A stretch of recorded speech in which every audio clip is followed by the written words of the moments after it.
Hermanos, buenos días. ¿Cómo están? ¿Con calor? ¿Con frío? ¿Con lluvia? ¿Con viento? No, lluvia ya está allá afuera, ¿verdad? Lluvia ya está allá con los niños en la escuela dominical. Y les voy a pedir por favor que me acompañen al libro de Romanos, capítulo 15, y vamos a estudiar del versículo 14 al versículo 33. Vamos a estudiar el día de hoy esa porción del Evangelio. Vamos a leer el pasaje Romanos capítulo 15, versículos 14 al 33. ¿Ya lo tienen ahí? Ok, vamos a darle lectura al pasaje. Y así dice la palabra de Dios. En cuanto a ustedes, hermanos míos, yo mismo estoy también convencido de que ustedes están llenos de bondad, llenos de todo conocimiento y capaces también de amonestarse los unos a los otros. Pero les he escrito con atrevimiento sobre algunas cosas, para así hacer que las recuerden otra vez. Por la gracia que me fue dada por Dios, para ser ministro de Cristo Jesús a los gentiles, ministrando a manera de sacerdote el Evangelio de Dios, a fin de que la ofrenda que hago de los gentiles sea aceptable, santificada por el Espíritu Santo.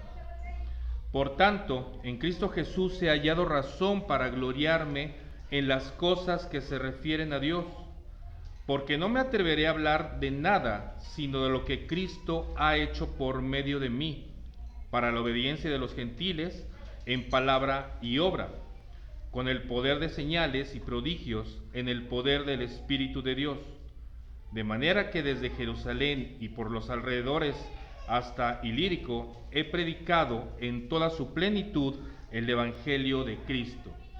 De esta manera me esforcé a anunciar el Evangelio, no donde Cristo ya era conocido, para no edificar sobre el fundamento de otro, sino como está escrito: aquellos a quienes nunca les fue anunciado acerca de él, verán, y los que no han oído, entenderán.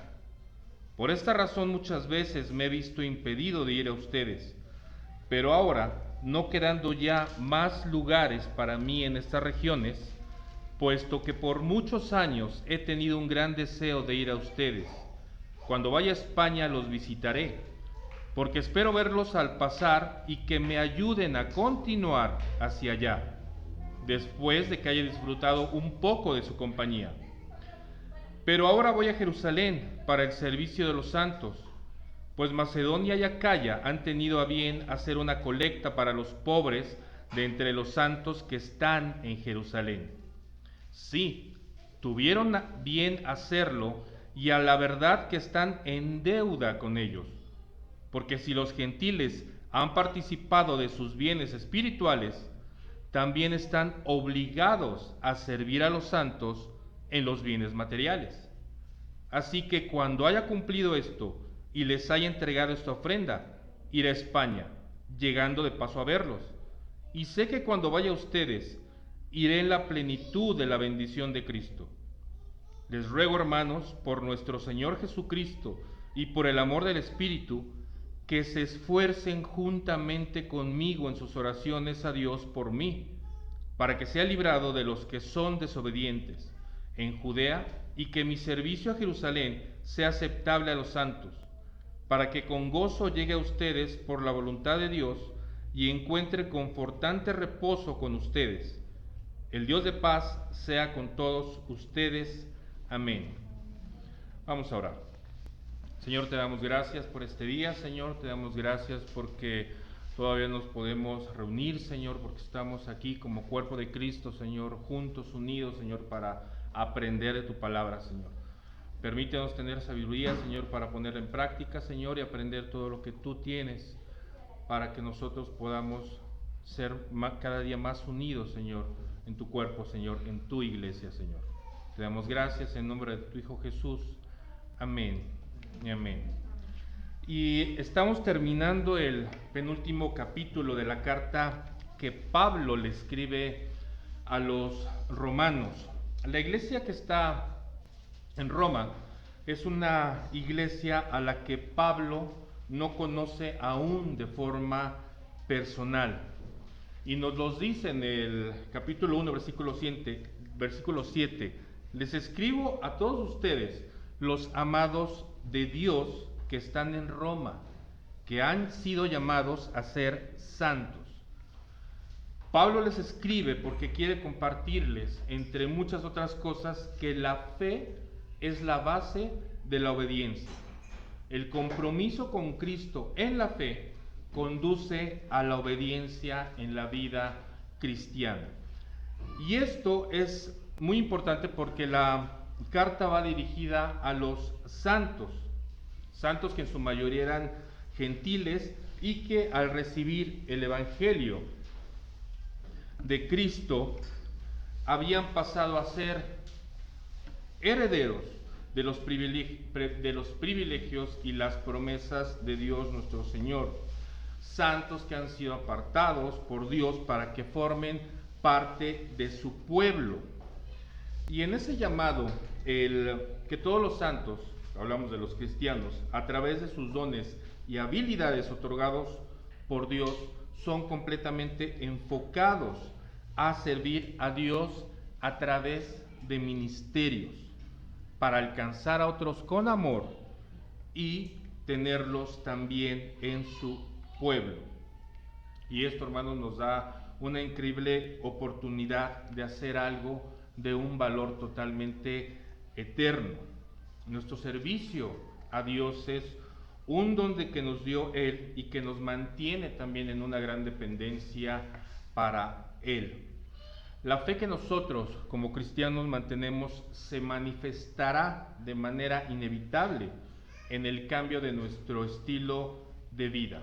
Y esto no solo va a ser a través de la conversión que hemos experimentado de manera inicial, sino también y principalmente a través de la transformación de nuestras vidas. Hemos visto en este capítulo que Pablo tenía un alto celo del evangelismo. ¿Por qué se sentía Pablo motivado a evangelizar y a fundar iglesias? ¿Por qué Pablo tenía un alto grado de obligación y compromiso como apóstol de los gentiles, a lo cual Dios lo había llamado? Dios le había encomendado esa tarea y obligación. ¿Por qué? Porque Pablo, en el camino a Damasco, para él ocurrió el más grande milagro para Pablo. Antes, Saulo, un judío totalmente celoso de la ley, quien en lo único que pensaba en ese momento era en encarcelar, en matar judíos. Estaba él creyendo en ese momento todavía que estaba defendiendo la ley de Dios. Pero Saulo fue llevado a la gloria de Dios. Miró a Cristo en esa luz que en ese camino a Damasco llega y lo envuelve.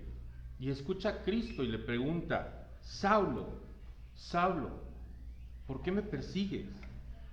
Y más adelante le dice Jesús a Ananías: ese hombre es mi instrumento escogido para llevar mi nombre a la presencia de los gentiles, porque yo le mostraré cuánto debe padecer por mi nombre.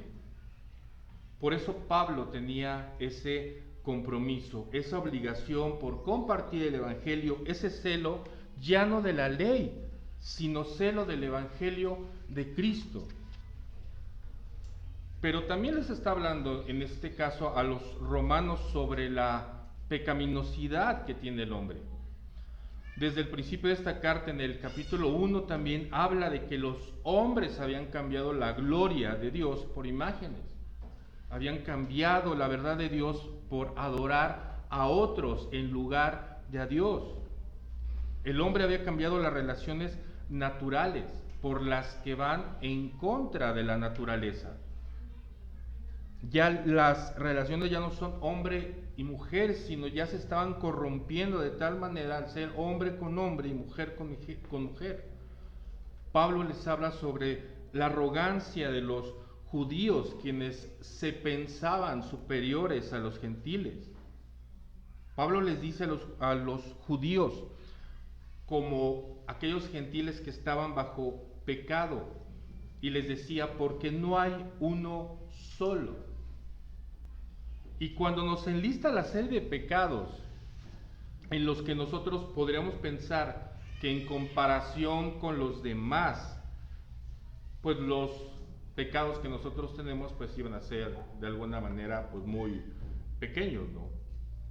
Pero no, porque como hemos estudiado sabemos que nadie podía seguir los mandatos de la ley. Y por eso la obra de Jesús, al ser el justificante por el que nosotros entramos a la familia de Dios, es muy importante. Digamos que esa es la base principal. Porque mediante el pecado de un solo hombre, lo cual también vimos que era Adán, y aunque Eva fue el conducto del pecado, Adán era el representante de la raza humana. Adán nos hizo caer finalmente en el pecado, hizo caer en pecado a toda la descendencia humana. Vimos también que el pecado lo traemos en el ADN, ya está siempre presente el mal en nosotros. Y lo dice David en el Salmo 51:5, yo sé que soy malo de nacimiento, pecador me concibió mi madre. A muchos les cuesta trabajo creer que un bebé o un niño sea malo. A muchas personas exponiendo de alguna manera una excusa humanista como la que afirmó el filósofo Jean-Jacques Rousseau. Decía que el hombre era naturalmente bueno y es la sociedad la que lo corrompe.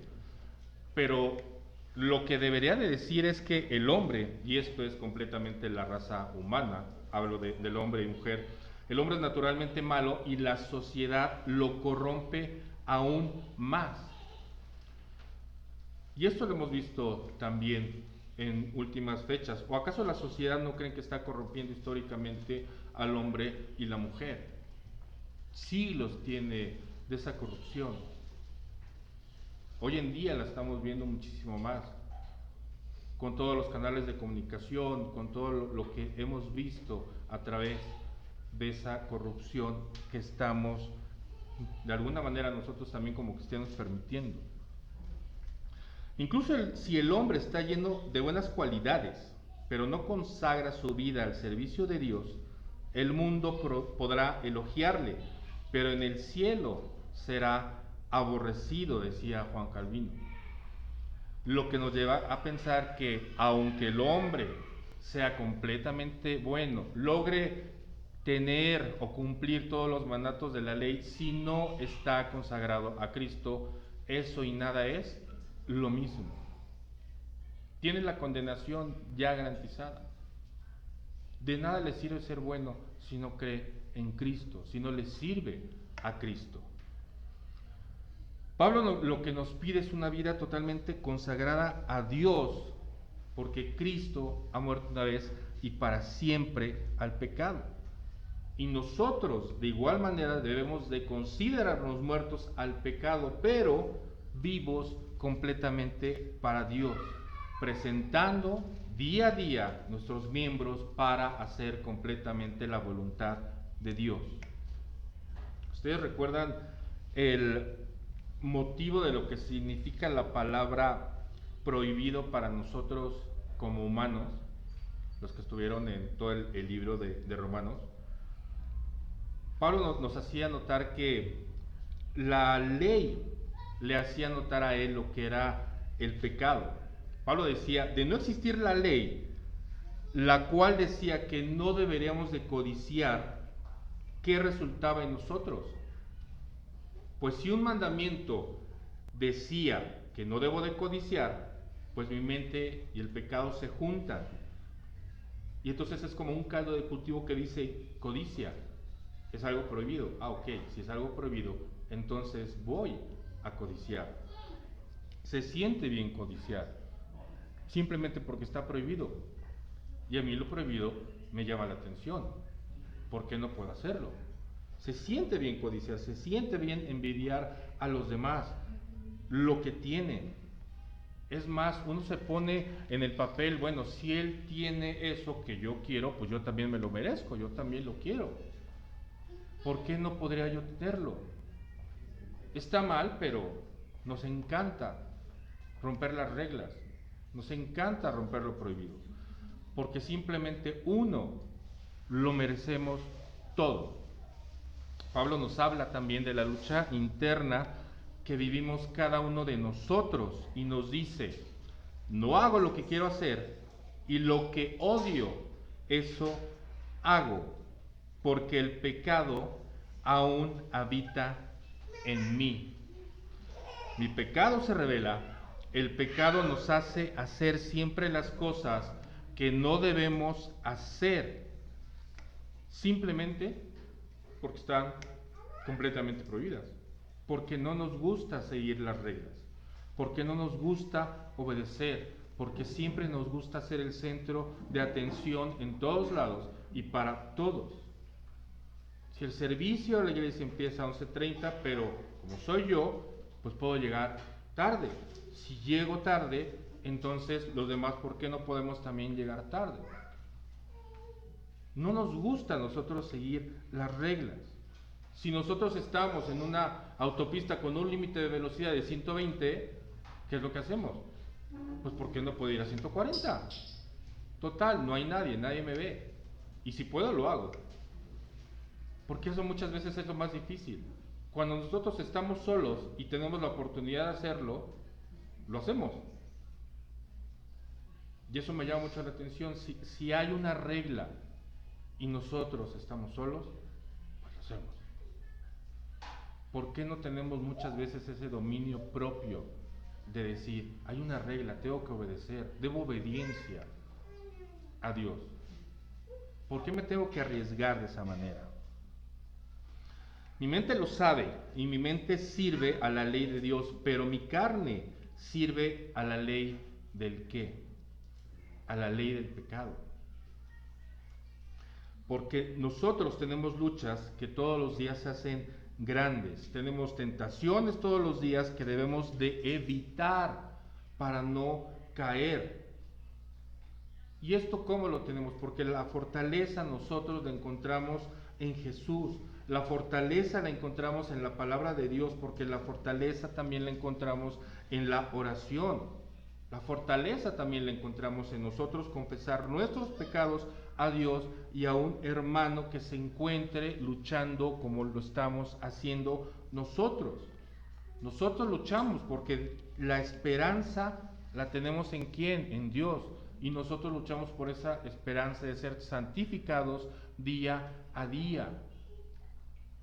Y lo hemos visto muchas veces. Si nosotros comparamos el antes, cuando recién habíamos llegado al Evangelio, y hoy, hemos tenido muchas victorias.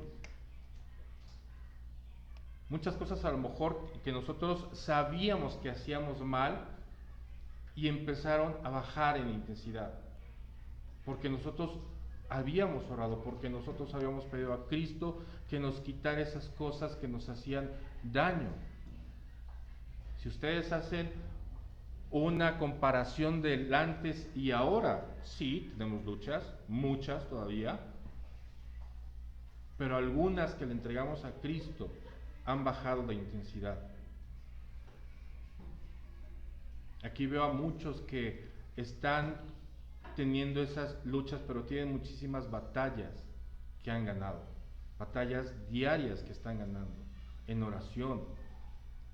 Antes eran iracundos, ya no lo son tanto.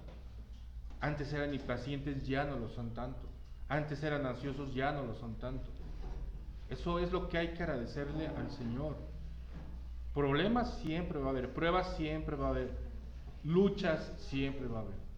Pero aferrados nosotros a Cristo, esas luchas van a ser cada día en menor intensidad. Los matrimonios no están exentos de seguir teniendo a lo mejor más peleas.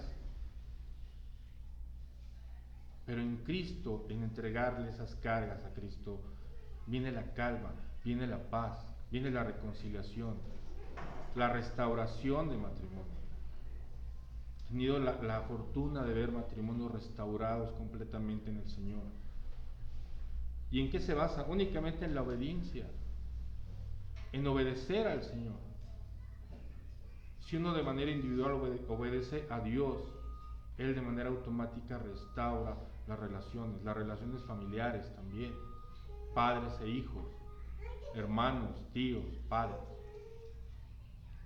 Nosotros buscamos lo que es la restauración. El Espíritu Santo nos ayuda de una forma tan adecuada, a pesar de que nosotros en nuestra desesperación muchas veces ni siquiera sabemos expresarnos a través de la oración. También lo veíamos, cuando llegamos nos decíamos, ¿cómo es que puedo orar? Y empezábamos a escuchar al hermano y empezamos a tomar de alguna manera, esto me gusta, esto también, y hacíamos nuestra forma de orar. Nos hemos sentido desalentados cuando hemos orado al principio, nos hemos sentido hasta sucios, nos hemos sentido indignos de estar en la presencia de Dios, al punto que ni siquiera podíamos tener una comunión, la comunión que debemos de tener nosotros en Él. ¿Por qué se nos hace tan fácil tener una conversación con un amigo y hacerle ver nuestras circunstancias, nuestras luchas, nuestros deseos, nuestras cargas, nuestros rencores, lo que nos parece que es injusto para nosotros? ¿Por qué con un amigo o un familiar sí podemos tener esa unión y con Dios a veces nos cuesta tanto trabajo? Como si nosotros tratáramos de escondernos de Dios y decir, es que yo le puedo contar a mi amigo esto, y Dios no nos va a escuchar. Dios no va a escuchar lo que le cuento a mi amigo. Pero sabemos que eso no es cierto. Dios lo sabe, y lo sabe antes ni siquiera que nosotros pequemos. Dios sabe lo que vamos a hacer. Dios es el primero al que deberíamos de acudir para presentar nuestros sentimientos. Señor, tengo ira con esta persona por esto. Señor, tengo esta otra persona que me causa enojo por esto. Señor, ¿por qué no puedo obtener ese ascenso si hago mi trabajo de manera fiel y honesta? Señor, hay cosas que no entiendo por qué pasan, simplemente indícame cuál es el propósito de todo esto en mí y cómo puedo usarlo para glorificarte, para servirte, para usar todas esas pruebas y dudas y angustias y luchas y tentaciones. ¿Cómo las transformo para hacerlas dignas de ti, de lo que tú ya has hecho por nosotros, de la salvación que tú ya me regalaste sin merecerlo?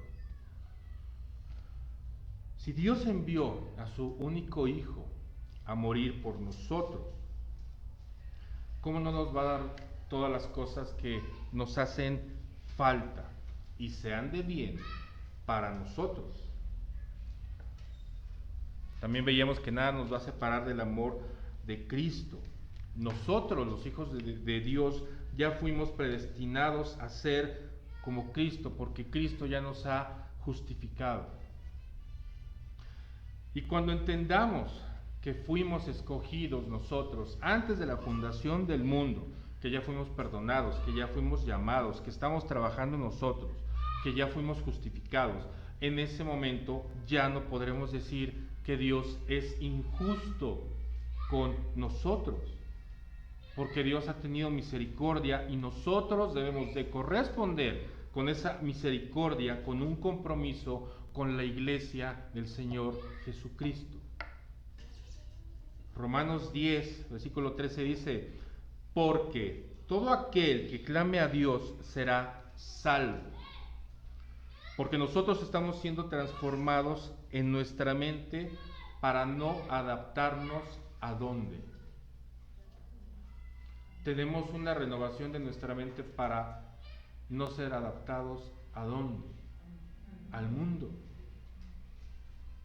Crecer en la renovación de su mente para no ser adaptados al mundo, para que nosotros vayamos contra el mundo. Porque el mundo quiere corrompernos, el mundo quiere hacernos caer, el mundo nos quiere enseñar que si nosotros actuamos mal, podríamos tener nosotros mayores beneficios. Y eso es una mentira. Porque lo que puede hacernos caer nos puede llevar a graves consecuencias. Porque podemos empezar a decir, pues solo es poquito. Pues solo es una vez. Pues ya se me ofreció de nuevo hacerlo. Solo esta vez y ya. Bueno, ya esta es la última vez y ya no lo voy a hacer. Y así se nos va haciendo fácil volver al pecado. Con una sola vez. Como el alcohólico restaurado. Con una sola copa y con eso tiene más que suficiente para volver a caer. Nosotros nos tenemos que alejar de esas ocasiones de pecar, de toda tentación que nos pueda ganar.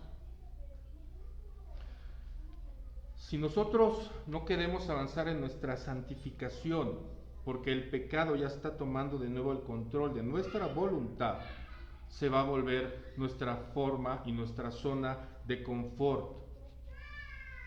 Lo decía en el devocional en la semana, puede que nos quedemos paralizados en la línea de salida, porque ya no vamos a querer avanzar.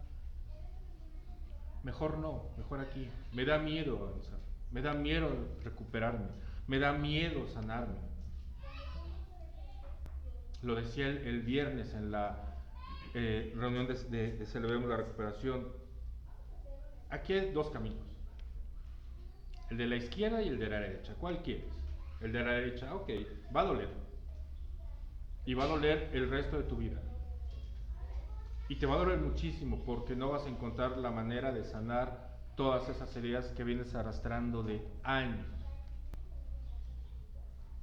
Entonces, ¿quieres el camino de la izquierda? Ok, el camino de la izquierda también te va a doler y quizás te va a doler mucho más. Pero ¿qué crees? Te va a doler, pero lo vas a ir sanando. Va a llegar un momento en que esa herida va a dejar de doler, en que ya no va a oler mal, en que ya no se va a pudrir, en que esa herida ya no va a contaminar el resto de tus sentimientos. ¿Tienes rencor a alguien? Sánalo. Ya deja de pensar en eso que te hicieron mal, perdona.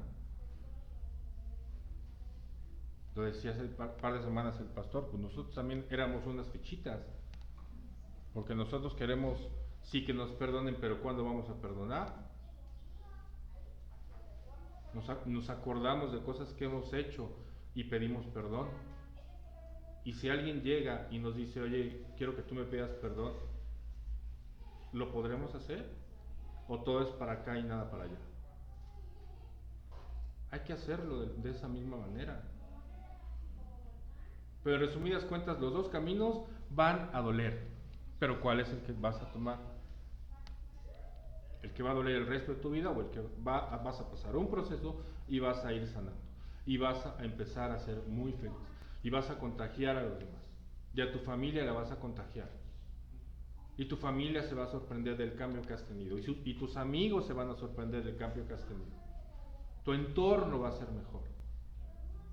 Vas a tener ganas de despertarte todos los días y de vivir realmente, de disfrutar todo lo que el Señor nos ha dado. Tus ganas de estar en la cama todo el día, de decir, no me quiero levantar, es que tengo estos problemas, es que tengo estas deudas, se te van a empezar a quitar. Eso es lo que nos está llamando el Señor. Pablo nos dice en el principio de esta porción que hemos leído que los cristianos están llenos de bondad y son capaces ahora ya de corregirse unos a otros en amor. Él les hace saber que el ministerio que le dio Cristo al hacerlo el evangelista de los no creyentes no es porque Pablo sabía mucho o por su talento natural de comunicación. Dios escogió a Pablo, Dios preparó a Pablo, Dios capacitó a Pablo, y esto fue por gracia, porque Pablo no hizo absolutamente nada. Fue Dios quien lo hizo su instrumento para alcanzar a los no creyentes y que el Evangelio fuera compartido. Cristo ha hecho en Pablo lo necesario para que los gentiles sean alcanzados y sean obedientes. Los que nunca habían escuchado a Jesús iban a abrir sus ojos. Los que nunca habían visto a Jesús iban a verlo a través de Pablo. Pablo se ha pasado años plantando iglesias y dejando los cimientos para que otros puedan continuar con la obra. Pablo pone los cimientos y entrena a otro para que él pueda empezar a construir, pero Pablo tiene que asegurarse de esto y de que sea una sana doctrina la persona a la que deje a cargo de esa misión. Por eso muchas veces se queda tiempo entrenando a los que están con él, para enseñarles qué es lo que deben y qué no es lo que no deben de hacer. Y es lo que les escribe a los romanos, porque había romanos, en Roma estaban los cristianos recién convertidos judíos y los cristianos gentiles, y había problemas entre ellos. Todos eran cristianos, se estaban juzgando unos a otros, estaban dejando de trabajar unos a otros, y Pablo los exhorta a lo que tienen que hacer por el cuerpo de Cristo, en ayuda unos a otros. Por eso, cuando termina de predicar en todos esos lugares, se tiene que ir al punto más lógico que era para él, que era en ese caso España. De paso a España iba a pasar por Roma a descansar un tiempo con ellos y continuar su misión de evangelismo. Pero también les pide a los romanos: necesito ayuda para ir hacia allá, porque yo tengo que dejar una ofrenda a los pobres de Jerusalén, porque el dinero que los hermanos de Macedonia y Acaya habían recolectado para los hermanos pobres en Jerusalén ya estaba destinado.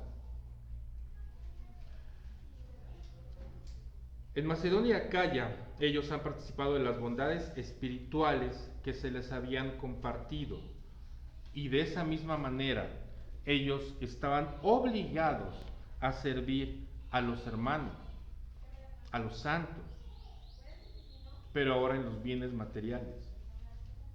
¿Cuántos de ustedes ayudan a su familia de manera económica cuando pueden hacerlo? Muchos lo podemos hacer, otros no, pero si pueden, si está en sus manos, lo hacen. Y no tienen tampoco ningún pesar en hacerlo, porque finalmente pues es su familia, ¿no? A lo mejor no le hablan a la tía, pero tiene alguna situación y pues bueno, pues hacen una colecta entre la familia y pues lo hacen, van y colectan. Entonces, ¿por qué no podemos hacerlo con nuestra familia espiritual? ¿Qué diferencia habría? Escuchaba un pastor que decía que tenemos una familia de sangre física, la que está en nuestras casas, pero también tenemos una familia de sangre espiritual, en donde el cuerpo de Cristo también comparte esa sangre. ¿La sangre de quién aquí compartimos? Compartimos la sangre de Cristo. Entonces nosotros también pasamos a ser hermanos ¿de qué? De sangre. Qué bueno que están atentos todos. Porque la sangre de Cristo fue derramada por nosotros para el perdón de los pecados. Y esa sangre que ahora compartimos nos hace estar más unidos, más en hermandad, porque por ellos estamos obligados nosotros a cubrir las necesidades de la iglesia. Porque nosotros sabemos que formamos parte de esta gran familia y que no nos limita a ayudar en todo tiempo, en todo lugar y del modo que nosotros podamos hacerlo, de manera económica, de manera material, en oración, en consolación, en confrontación de nuestros pecados, de manera amorosa, haciendo ver al hermano que si él es cristiano débil, enseñarle para que se haga fuerte. Porque nosotros también hemos sido débiles y nos han enseñado.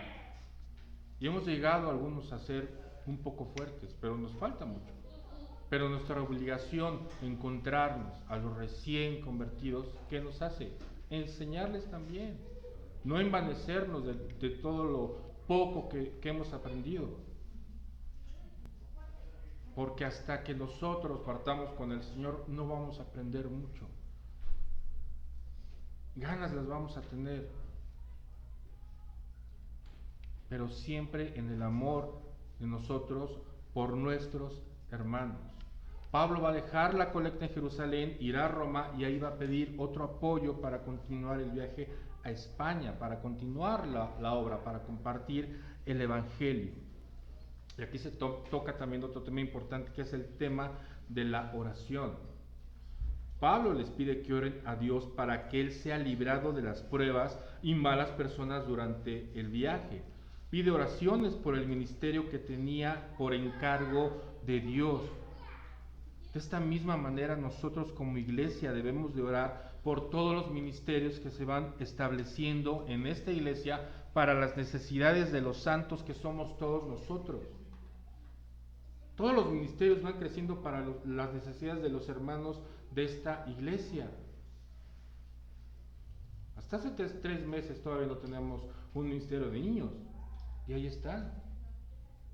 Y está creciendo. ¿Y no es nuestra obligación corresponder para la ayuda de ese ministerio? ¿No compartimos también la sangre de quien nos salvó? ¿O nada más lo vamos a hacer cuando nos conviene y cómo nos conviene?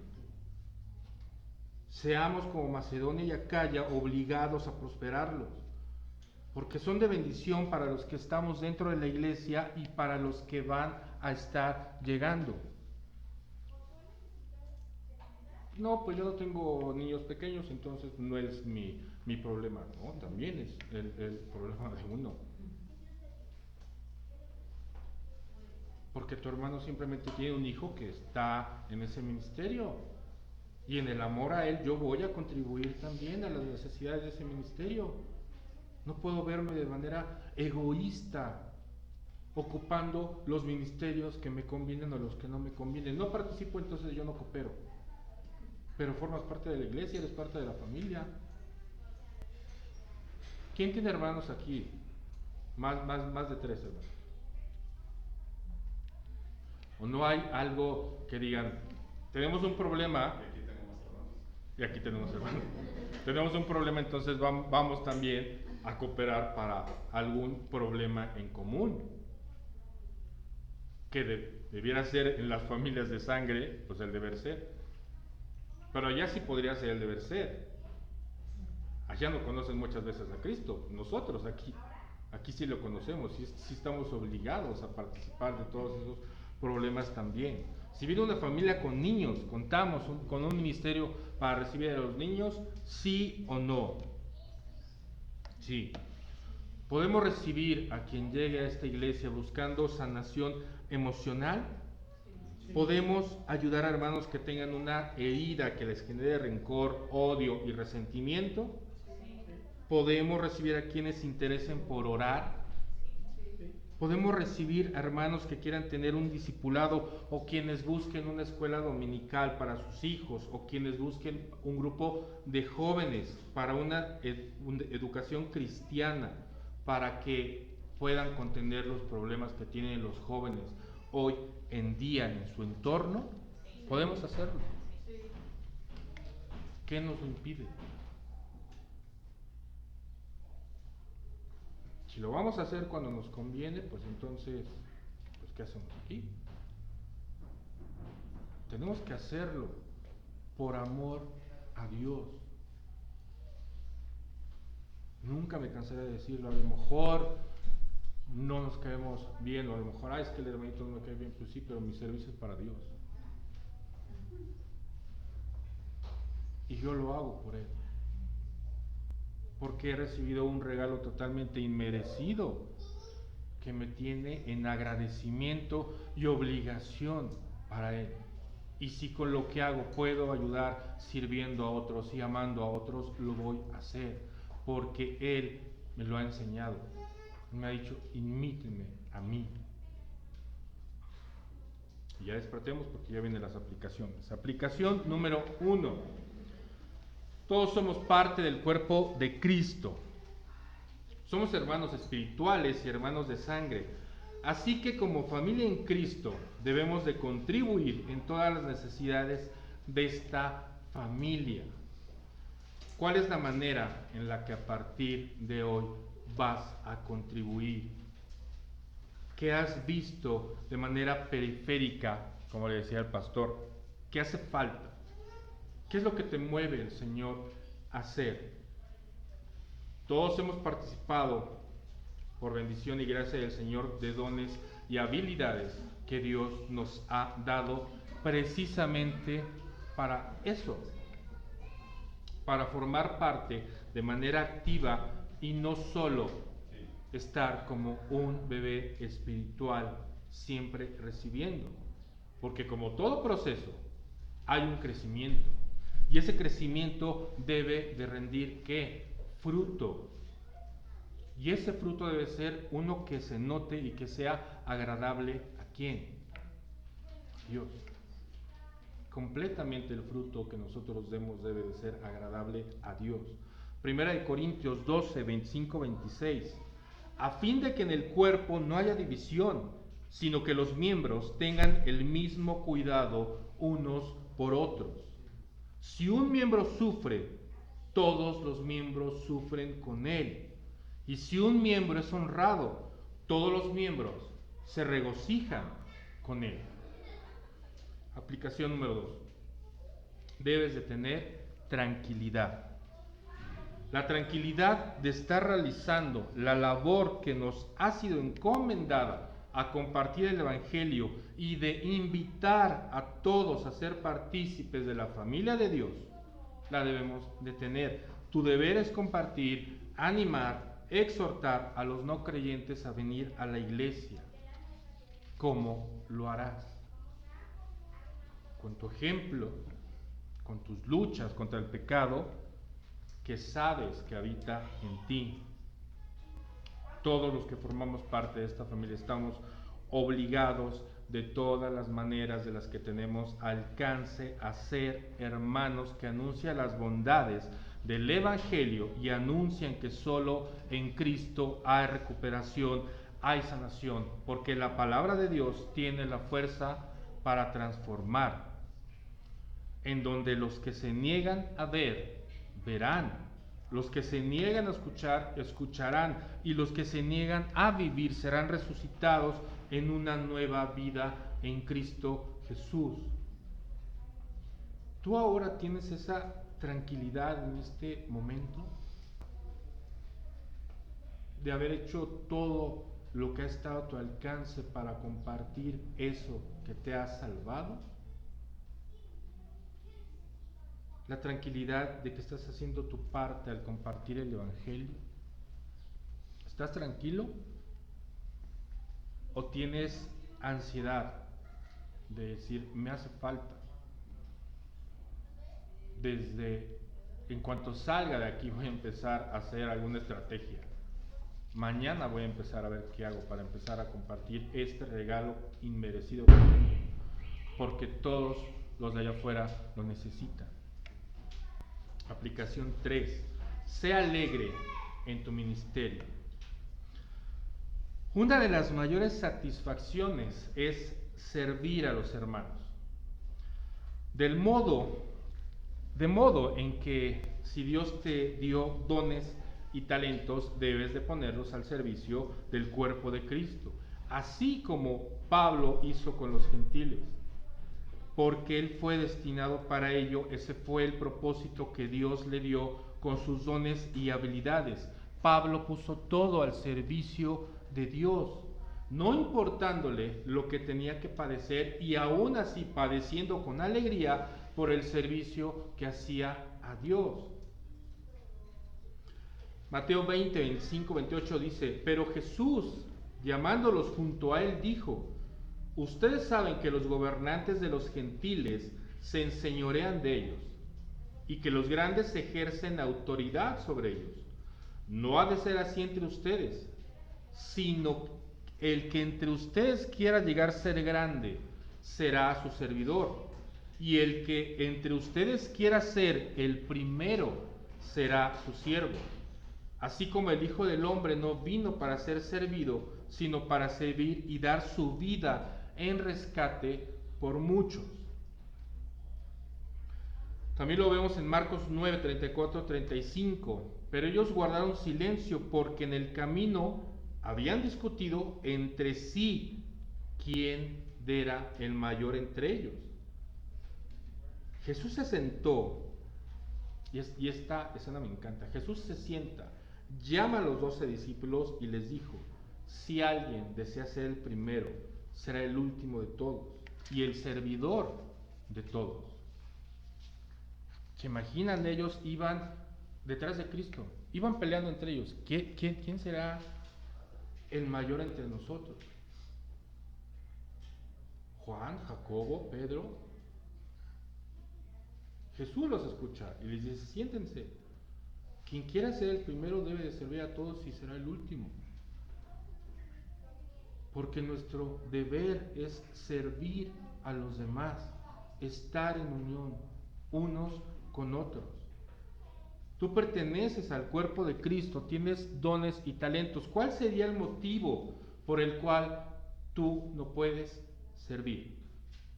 ¿Cuál sería el motivo por el cual no pertenecer hoy a un ministerio? ¿Quieres servir café? Sirve café.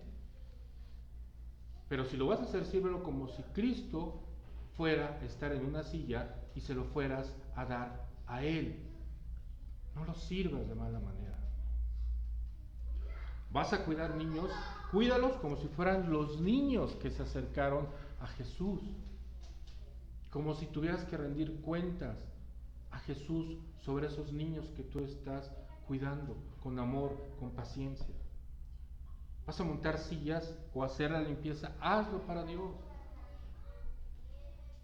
Que la gente vea en ti a Cristo, con tu ejemplo, con tus palabras, con tu amor, con tu paciencia. ¿Es difícil? Sí, va a ser muy difícil. Pero es a lo que te llamó Cristo. A lo que somos llamados todos, a ser como Él, a compartir el Evangelio, a compartir la restauración y a compartir la sanación. El viernes platicaba con un hermano y me decía, este hermano, hay dos tipos de cristianos: los que dan con las manos llenas y los que extienden una mano. Los primeros dan a manos llenas amor, tiempo, dinero, trabajo. Los que piden y los que solo piden que se les ayude, pidiendo tiempo, dinero, trabajo, amor. Los primeros van a estar en todo momento ayudando a la iglesia, ayudando al cuerpo de Cristo. ¿Y los segundos dónde creen que van a estar? Donde les convenga. Donde les convenga. Sirviéndose. Sirviéndose, no sirviendo. ¿Tú cuál cristiano eres? ¿Pides? Cambia a los que dan. ¿Das? Pues da más. Preocúpate por los ministerios que hay. Apoya los ministerios que hay. Ora por los ministerios que hay. Comparte los ministerios que hay. Que a partir del día de hoy sea lo que hagas. Pero ¿de qué manera te vas a comprometer a servir a Dios en este cuerpo? En todo momento. Vamos a ver. Señor, te damos gracias, Señor, por tu palabra. Señor, te damos gracias por esta tu iglesia, Señor. Y te damos infinitas gracias, Señor, porque esta tu iglesia, Señor, sigue creciendo en todo momento, Señor. Tú sabes, Señor, a lo cual hemos sido llamados a compartir tu evangelio, Señor, hasta los últimos rincones de la tierra, Señor.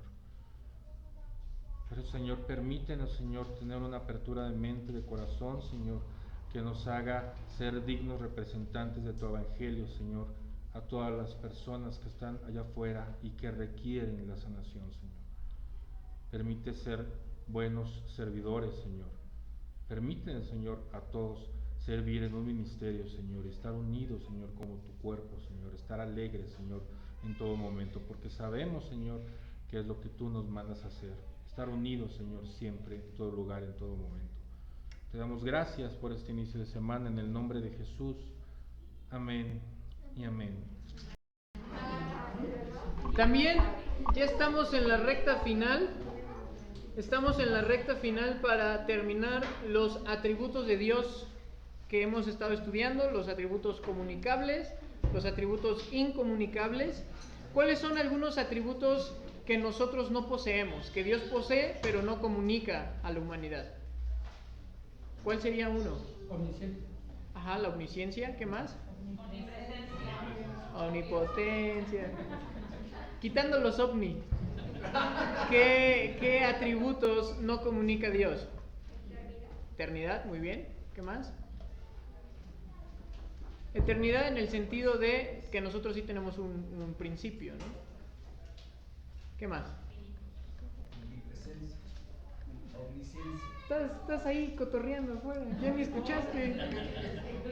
Ya dije, quitando los ovni, ¿qué otros atributos? Es que como estoy a la mitad, soy medio omni, ¿no? ¿Qué otros atributos no comunica Dios? Santo. La perfección, no, santo sí. Santo es un atributo comunicable. ¿Qué otro atributo no comunica Dios?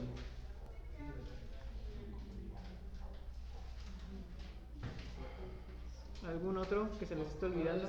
¿Puedo decir un amor que nunca se acaba o nunca se completa? Claro, quizás un amor perfecto, Ajá. aunque parte de sus atributos sí comunica el amor. Nosotros podemos mostrar amor y Él nos muestra amor, pero nosotros no lo podemos demostrar de esa forma, ¿no? La magnitud de eso. El día de hoy vamos a hablar acerca de su ira, que es algo que poco se habla o se menciona, pero es un atributo de Dios, ¿no? Dios tiene ira. Vamos a dejar la definición después, vamos a ver qué tal. El primer pasaje, equipo 1, ¿qué significa? ¿O de qué habla? Del enojo. Sí, estamos viendo la ira de Dios. Claro que va a hablar del enojo. Pero algo más, algún detalle, algo que vieron. No hicieron la tarea. Estuvieron echando relajo. Sí. La ira no proviene de Dios. ¿No proviene de Dios? Ah, caray. Ya me. Hermanito Arturo, ¿qué pasó ahí?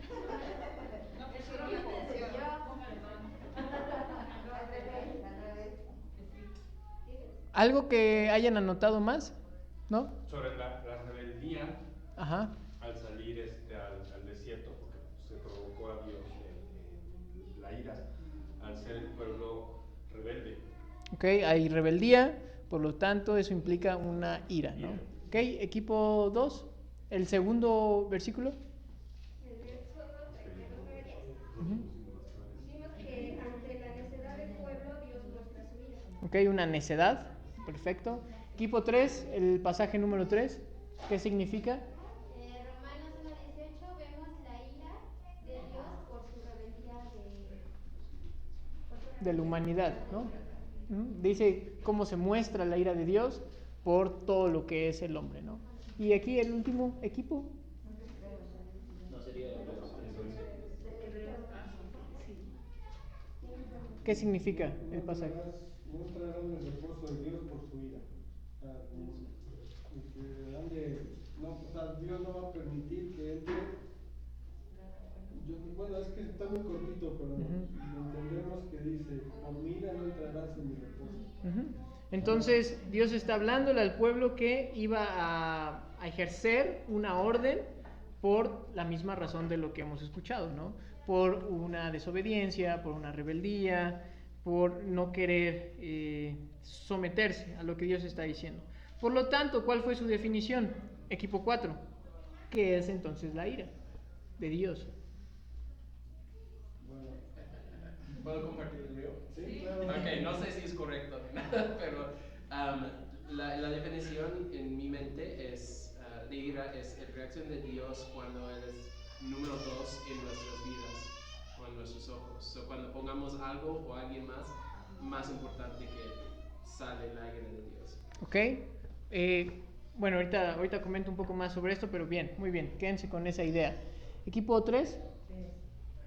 Es un atributo de Dios que puede manifestar a sus hijos cuando aplica su justicia, debido a nuestra rebeldía y a nuestro duro corazón. Ok, eso es interesante. Hay una separación y se debe de ver la brecha porque lo dice Hebreos.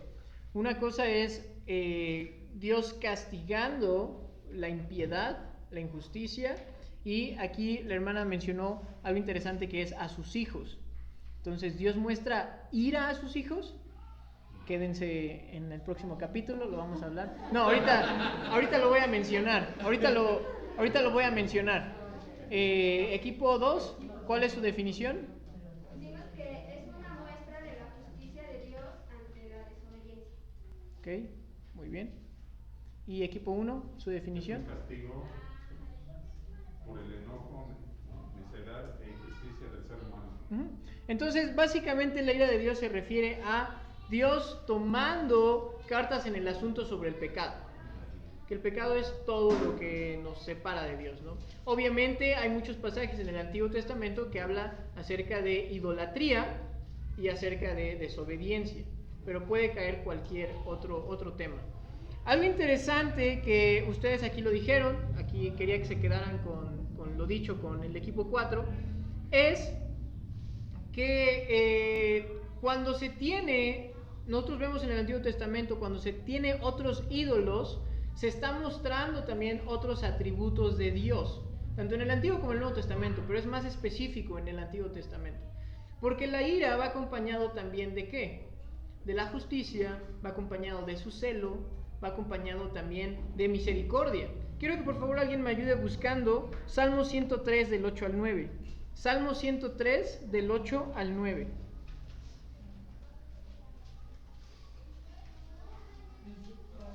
Sí, quien lo tenga, por favor. Misericordioso y clemente es Jehová, lento para la ira y grande en misericordia. No contenderá para siempre, ni para siempre guardará el enojo. Muchas veces a nosotros nos encanta polarizar, ¿no? Y quizás yo soy el primero de eso. O es negro o es blanco. No puede haber otras cosas, ¿no? Y no es así. Nosotros vemos en este pasaje, me gusta mucho este pasaje, porque vemos dos palabras o dos atributos que hemos estado estudiando. Aquí vemos que está la ira, pero también vemos su paciencia o su misericordia. Entonces, en ninguna parte de la Biblia ustedes van a encontrar que Dios se manifieste con solamente un atributo. Muchas veces nosotros decimos, soy todo amor, ¿no? Y pensamos que Dios es todo amor y ahí se queda en amor. Pero durante su amor también muestra su paciencia, muestra su justicia, muestra muchas cosas. Y quiero mencionar con esto que Dios disciplina a sus hijos, pero Dios no está airado con sus hijos. ¿Por qué? Entonces estaríamos haciendo un lado el sacrificio de Jesús, porque Él es nuestro ahora intercesor, intermediario. Por eso la gente, sobre todo en otras tradiciones o en otras religiones, cuando se ve una imagen de Jesús crucificado, lo único que les evoca, o no sé si ustedes tienen algún contexto católico, pero lo único que evoca es ¿qué? No es amor, no es paciencia, no es misericordia, es miedo, miedo a un castigo. Entonces, Dios está irado con las personas que rechazan al Hijo de Dios. Ahí muestra su ira. Porque hay gente que dice, es que Dios no castiga. Claro que sí, díganle a Sodoma y Gomorra. Claro que Dios estaba castigando a ese pueblo. Ahorita estoy yo estudiando porque vamos a dar un curso como iglesia sobre las guerras en el Antiguo Testamento. Porque vemos que Dios manda conquistar a pueblos. Y en esos pueblos había ¿qué? Había mujeres y había niños. ¿Cómo nosotros combinamos o relacionamos una orden de Dios de decir a su pueblo, vayan y conquisten esa tierra, pero con el mandamiento, porque Dios le dice a su pueblo, no maten? Entonces, ¿cómo lo conciliamos? Eso es algo súper interesante, que lo vamos a ver más adelante. Pero ahorita se los aviento para que estén atentos al grupo para que vengan al taller, ¿no? Pero entonces Dios muestra su paciencia y Dios muestra su misericordia y disciplina a sus hijos. Pero la ira, ¿a quién? A los que rechazan a Jesucristo, porque nosotros seguimos pecando. Entonces, a los que rechazan a Jesucristo, ahí muestra Dios que su ira. Sin embargo, lo que dice el salmista es que Él es lento, o sea, aunque tiene ira, Él está esperando para que la gente que se arrepienta y entonces puedan disfrutar de las bendiciones de ser su pueblo. Las últimas dos preguntas. Equipo 2, por favor. La última pregunta, bueno, la penúltima pregunta, ¿qué pusieron? ¿Es algo positivo o negativo? Positivo, ¿en qué sentido? Bueno, pusimos que es positivo porque de alguna u otra forma es justo y va a traer alguna corrección de bien. Exacto. ¿Equipo 4? Igual es positiva porque a través de ella edifica y reconstruye. Ok. Porque Equipo... nos disciplina, es como los papás, ¿no? Ok. Queremos y queremos proteger a nuestros hijos, ¿no? A través de las guías, de los límites. Ok, está bien. Equipo 3, ¿positivo o negativo? Positivo. ¿Por qué? Porque es uno de los medios para su justicia. Exactamente. Equipo 1. Positivo porque si no, no hay temor de Dios para guardar sus mandamientos. Sobre todo va en el énfasis de la justicia. Nosotros, no sé cuántos de ustedes se sienten quizás impotentes cuando han escuchado que hay alguien que asaltan, o hay alguien que meten a robar, o hay alguien que escuchan que murió. Entonces a veces sentimos impotentes. Hace como año y medio entraron a robar a la casa de mis papás y yo llegué, ellos estaban de viaje y yo entré y veo todo tirado. No saben las ganas que dije, no hombre, es que si yo me los hubiera encontrado, hombre, ¿qué les hubiera hecho? Y, ajá, exacto, entra esas ganas de querer hacer justicia propia. Te dan esas ganas de tú querer hacer justicia con tu propia mano. Entonces, si nosotros queremos que exista, ¿qué? La justicia, queremos que exista una sociedad tranquila, etcétera, etcétera. Imagínense que Dios no tomara en cuenta estas acciones de las personas. Entonces, queremos que también con Dios sea, ¿qué? Justo. Por eso la ira es positiva, porque dice Apocalipsis que esas personas que deciden hacer un lado el sacrificio del Señor Jesucristo y no creer en Él, al ser nuestro intercesor, la gente o la persona que nos ha dado la vida o una vida nueva, todo lo que ya sabemos que involucra el Evangelio, va a Dios mostrar su ira y su justicia. Porque nadie va a decir, es que no me dijeron. No, ¿cómo no? Sí te dijeron, pero no quisiste hacer caso. Entonces es algo positivo. Y la última pregunta, equipo 1, ¿puede leer la pregunta y su respuesta? ¿Alguien? Debemos temer a la ira de Dios, sí, porque si no pecaríamos todo el tiempo. Ok. Equipo 2. Equipo 2. ¿Debemos temer a la ira de Dios? Ok. ¿Algo más? Todos los días. Porque se nos olvida todos los días. Ok. ¿Algo más? Equipo 3. Debemos temer la ira de Dios, sí, y preocuparnos por aquellos que no lo conocen. Ok. ¿Y equipo 4? Yo creo que no. Todos dijimos que no, porque es una ira, disciplina, formación positivo. Es algo que nos va a ayudar y es algo, pues, es seguro. No nos va a matar, no nos va a destruir. A lo mejor temer, ¿verdad? Temor es miedo o es respeto. Yo creo que ahí está. Muchas veces hacemos esa dualidad, porque hay pasajes, ¿no?, que dice el principio de la sabiduría es el temor a Jehová, y obviamente nuestras traducciones alcanzan un límite, pero nuestro español tiene muchos sinónimos, tiene muchas palabras que quizás nosotros etimológicamente no las hemos estudiado. Entonces yo lo puse con truco. Yo quería que vieran qué es el temor, porque a veces dicen es que temor es reverencia. No va por ahí. La reverencia es reverencia, el respeto es el respeto. El temor sí involucra ¿qué? Un miedo. Entonces, tuve esperanza y así es, muy bien. Nosotros no debemos temer a la ira de Dios. Quiero que alguien me ayude a leer Primera de Juan 4:18. Primera de Juan 4:18. ¿Alguien, por favor, que le dé lectura? Primera de Juan 4:18.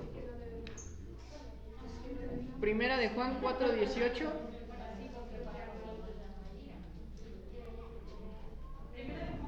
¿4:18? Si lo puedes leer en NTV, hermanita, mucho mejor. Si no, la que sea. Pero... sí. En esta clase de amor no hay temor, porque el amor perfecto expulsa todo temor. Si tenemos miedo es por temor al castigo, y esto muestra que no hemos experimentado plenamente el perfecto amor de Dios. Otra vez, por favor, un poquito más fuerte. En esta clase de amor no hay temor, porque el amor perfecto expulsa todo temor. Si tenemos miedo es por temor al castigo, y esto muestra que no hemos experimentado plenamente el perfecto amor de Dios. Otra vez. Es que estaban los cohetes, sí. Sí, están los cohetes. Básicamente dice Juan que los que experimentan un temor es porque saben que hay un castigo. Pero dice Juan, esa no es la clase de amor que nosotros tenemos en Jesús. Porque ese amor, esa clase, por eso me gusta esa versión, porque dice, esa clase de amor echa a un lado ¿qué? Todo temor. Ahora, aquí vamos a hacer una distinción. ¿Se dan cuenta cómo polarizamos? Estoy diciendo, no polaricemos. Y ustedes dicen, no, es que así vamos a vivir bien o no vivir. No vamos a polarizar. ¿Por qué entonces hay gente que sí debe de temer? Porque siguen siendo ¿qué? Incrédulos. Entonces la ira de Dios para nosotros que somos sus hijos debe de promover, debe de animar, debe de incitar la evangelización. Porque hay gente que sí debe temer a la ira de Dios. Pero ahora nosotros como creyentes no tenemos miedo. ¿Miedo de qué? De un castigo. O sea, si alguien de aquí tiene miedo a un castigo, porque no saben dónde está su fe y su confianza. Porque nosotros vemos aquí en los evangelios la clase de amor que tiene Cristo para nosotros. Si alguien de aquí que dice, bueno, pero es que quizás hay muchas cosas que suceden en mi vida. Bueno, estamos en un proceso de santificación.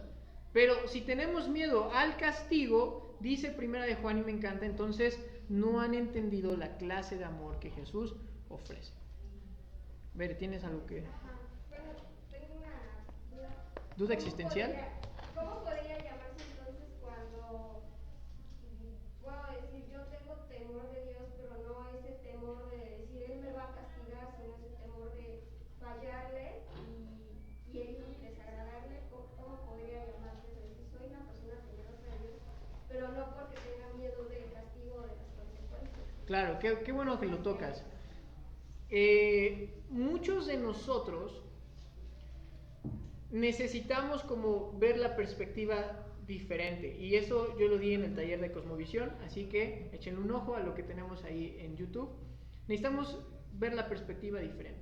A veces decimos, y es que es algo que se ha ocupado o algo que hemos escuchado y todo eso, es que yo soy temeroso de Dios y todo eso. Ahí va la diferencia, o cómo debemos de plantearlo. La gratitud.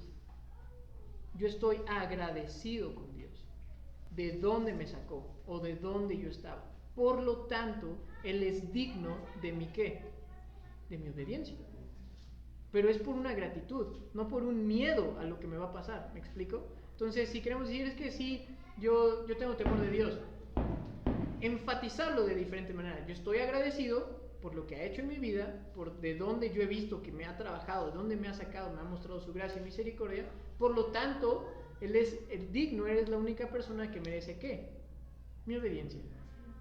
¿Por qué? Porque cuando nosotros, y por eso necesitamos, nuevamente lo vuelvo a decir, necesitamos ese taller de cosmovisión, porque necesitamos tener empatía con las personas.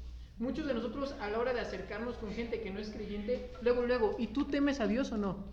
Te va a decir, no manches, Ni siquiera creo en Dios. ¿Tú crees que le voy a temer? O sea, no nos sirven esas cosas para conectar. Necesitamos que ser empáticos. La gente está sufriendo, la gente tiene muchos problemas para que nosotros le digamos, oye, ¿tienes miedo o no? Te va a decir, bueno, tengo miedo a quizás al chupacabras, pero a Dios no. Porque ni saben, ¿no? Ni saben por qué le tienen miedo a Dios. ¿Me explico?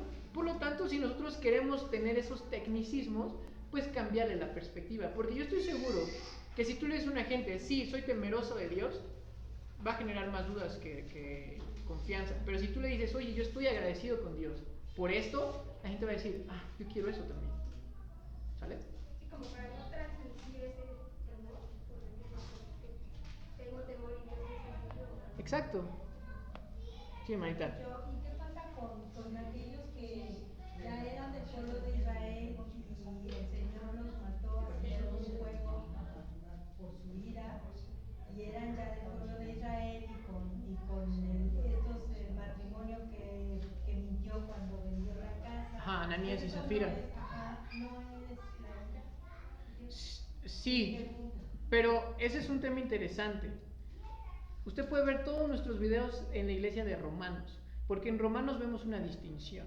En el Antiguo Testamento vemos algo muy interesante. Había bendiciones colectivas, pero eran un pueblo nacional. Pero no significaba que todos eran ¿qué? Salvos. Que todos eran hijos. Vemos por el pacto Abraham que hay bendiciones colectivas. Lo voy a trasladar ahora al Nuevo Testamento. Si hay padres creyentes y hay hijos que no son creyentes, Dios tiene bendiciones especiales a los hijos. Por los padres. O sea, esa es la gracia de Dios. Pero eso no significa que los hijos son ¿qué? Hijos de Dios. Entonces, hay bendiciones, porque Dios a los padres, por ejemplo, si son padres, entonces es esa gracia especial que vemos. Lo mismo pasa con hijos creyentes que los padres no son creyentes. Dios puede mostrar unas bendiciones especiales, específicas, por los hijos, pero eso no significa que sean ¿qué? Creyentes. Entonces, algo interesante que vemos en el Antiguo Testamento que retoma Pablo en Romanos es el remanente de Dios. El remanente. Dios tuvo ira con el pueblo de Israel. Sí, muchos no entraban a la tierra prometida, pero eran los que no eran hijos, creyentes, los del remanente, los elegidos por Dios. Era gente que era ¿qué? Desobediente. Por eso nosotros vemos aquí cierta tensión, y eso me encanta. A veces creemos que la Biblia es tan fácil, ¿no? No, por eso se estudia. O sea, no es tan fácil. Vemos esa tensión. Entonces, ¿Dios estaba mostrando ira al pueblo de Israel? Sí, pero a los que estaban siendo desobedientes. ¿Por qué? Porque del otro lado Dios muestra su amor y misericordia, que trae un remanente del cautiverio de Babilonia y les ofrece ¿qué? Una tierra. ¿Qué pasa con los demás? Se quedan dispersados en Asiria, se quedan dispersados en Babilonia y solamente regresan 2 tribus. En el Nuevo Testamento solo hay 2 tribus: Benjamín y la de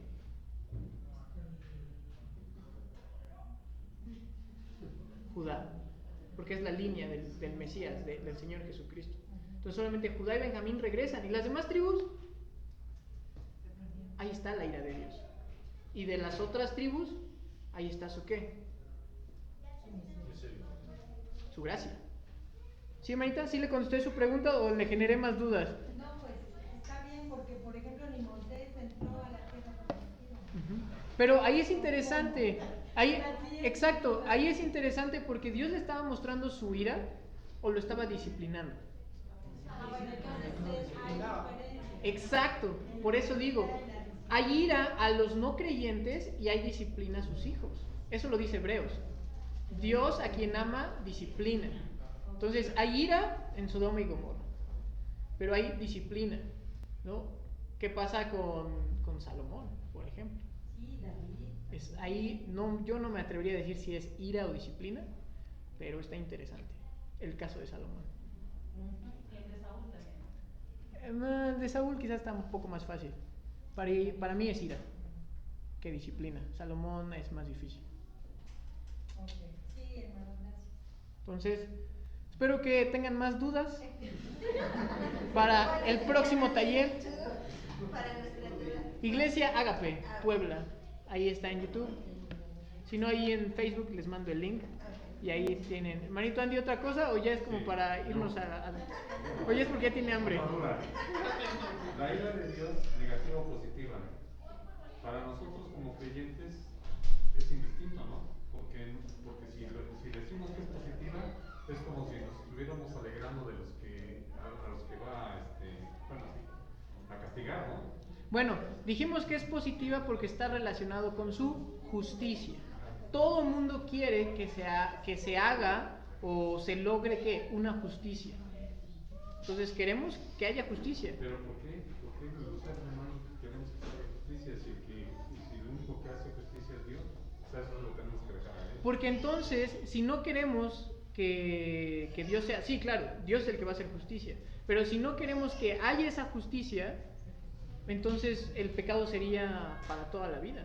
No estaríamos esperando que en algún punto sea todo ¿qué? Perfecto. Entonces es positiva desde el plano en que vemos que Dios va a actuar. ¿Me explico? O sea, Dios es el que lo va a hacer. No es que nosotros estemos duro y dale de, mira, esa persona está haciendo lo malo.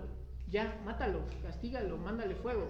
Porque lo ha dicho muchas personas, ¿no? Hay un autor que me gusta mucho, Buddy Baumham Jr., y él dice, si no fuera por la misericordia y la gracia de Dios, todos estuviéramos muertos el día de hoy.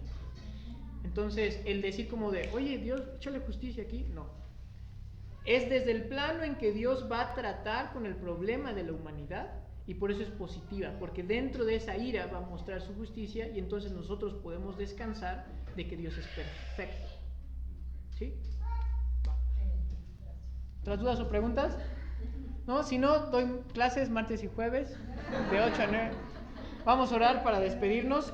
Les pido de favor que levanten sus sillas, las vamos a llevar, todo lo vamos a llevar al cuartito, y los hermanos por favor me ayudan a desmontar nuestra cruz, nuestra carpa. Así que vamos a orar. Amado Dios, gracias por tu cuidado, gracias por lo bueno que has sido con nosotros. Te pedimos que nos lleves con bien a casa, recibe tu honra y la gloria, y todo esto lo pedimos en Cristo Jesús. Amén.